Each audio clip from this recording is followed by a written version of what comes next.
Hey, it's Connor, and today we're checking out Guild Wars 2 on the Steam Deck. It's been 10 years since Guild Wars 2 originally launched, and now it just hit the Steam store on August 23rd. And behind me here, I actually played a lot of the original Guild Wars games growing up, and I still have the original boxes for all the expansions in the base game here. And right here, I've got Guild Wars 2 itself running on the Steam Deck. The game actually runs really well on here. There's already community controller presets for Guild Wars 2 on the Steam Deck that you can load up right away. And in my opinion, they work pretty good. I just tweaked mine a little bit to my liking. The game runs really good on here, so let's jump into it and see how it plays. Currently, Guild Wars 2 has no label for the Steam Deck, but if you fire the game up right off the bat, there's no problems. I didn't have to set a compatibility layer or anything here. I did sign into the game first on my computer, so I had an account set up and ready to go, but after that, just signing in on my Steam Deck, it just shot me right into character creation, and everything worked fine. I didn't see any video codec issues or anything like that. The first thing I did here was actually go to the controller settings for the game and switch from the default template to the first community one here. It has the most playtime, and from my experience in the game, it actually worked pretty well.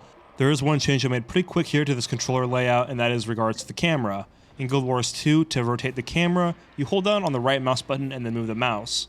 When this is translated to the controller, you have to hold down on the right thumbstick for a little while for it to register the right mouse button click, and then you can manipulate the camera. I just wanted to be able to manipulate the camera on the go whenever I wanted to, so I changed this to just when I touch the right thumbstick, it registers as a right click, and that way I can manipulate the camera a lot faster. I found this a lot more comfortable for navigation around the world. I wouldn't say this harms you interacting with menus in any way either, because the right trackpad is already mapped to being a mouse, and clicking on it interacts as a left mouse button click. Here are the graphics settings I was using most of the time while playing Guild Wars 2 on the Steam Deck, a mix of high and medium settings. Now the interesting thing here was I was able to hit 60 FPS for the most part when just exploring the world. When I would go to a hub, the frame rate would drop down to the low 50s or high 40s, and that was a little bit annoying because I looked at the stats and I didn't see my GPU or CPU threads maxing out or anything, so I'm not really sure what was causing this bottleneck. But I even remember years ago playing on a gaming PC for Guild Wars 2, when you go to a hub area like this, the frame rate would drop.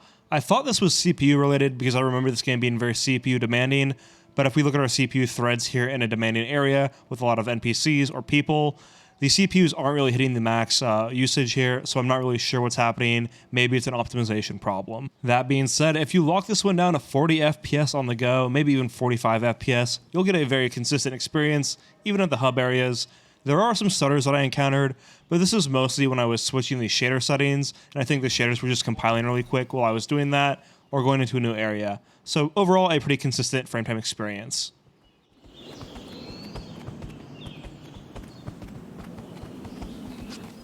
When it comes to battery life at 60 FPS, we get pretty good performance out of Guild Wars 2 here. I think the graphics for the game look quite nice, and we're getting around 3 hours of battery life when we're plugged into an external monitor.